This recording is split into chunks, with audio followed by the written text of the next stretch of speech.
Panasonic studio at the Toronto International Film Festival. Take Shelter is a highly suspenseful film about a man suffering from apocalyptic visions that may or may not be real. And the director, Jeff Nichols, joins us now. Jeff, thanks so much for being here. Thanks for having me. There is a scene in this film that just stayed with me afterwards. I don't know if it's because it sums up the film, but it's Michael at like a small town dinner, and he stands up there and he says, "There is a storm coming." Right. He doesn't deliver it quite that badly, but that pretty much really sums up the intensity of the film, doesn't it? It is. It's actually the one moment in the film where he kind of loses it. And it was interesting shooting it because it happened about halfway through filming, and it was a small budget film. It was a really tough film shoot. It was really hard on the crew. And I remember the night that we filmed that, it's like everybody looked at each other and just started nodding. It was like, this is going to be all right. This is going to be a good movie. Yeah, so it was kind of a gift that Mike Shannon gave us in the middle of our film production. Nobody quit after that. But yeah, it's a really pivotal part in the film, you know, because so much of this is about him not, losing it, not expressing himself, and actually keeping things bottled up, and that's where the tension in the film comes from. So yeah, I'm glad you enjoyed it. Is anyone seeing this? Told people what you've been doing. I know, I'm sorry. This is how you treat friends?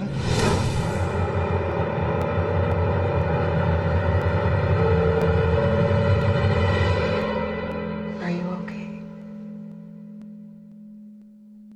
Yeah, I'm fine. And I wanted to ask you about the ending, because as I came out of the theater, everybody was sort of talking about it. Sure. What were you going for Cursing. with that? No, not everyone, but there was definitely a debate about, what actually happened, why end the film that way. What were you going for, without giving anything away? Well, from the beginning, I saw this ending as an experiment,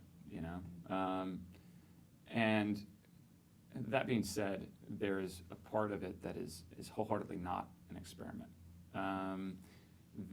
If this movie is indeed about marriage and about commitment and about communication, then that storyline has to resolve itself. That storyline has to find some kind of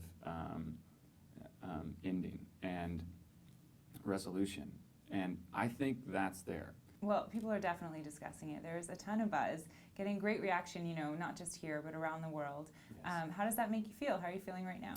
I feel great, It's one of those things where, this is an independent film. This didn't go through some weird studio vetting process. We didn't do test screenings. I just made the movie I wanted to make, and you don't always get to do that. You get to take chances, like with the ending, and it's kind of fascinating to see how people respond to it. Of course you want people to like it, but for me it's just interesting to see what they say and how they react, and to win awards and go to fancy film festivals feels good. Yeah, I imagine it would. Yeah. Well, thank you so much for being here. It's a pleasure. Thanks for having me. And remember to follow us on Twitter at Red Carpet Diary, or like us on Facebook for all the latest updates on our interviews in the Panasonic studio here at the Toronto International Film Festival.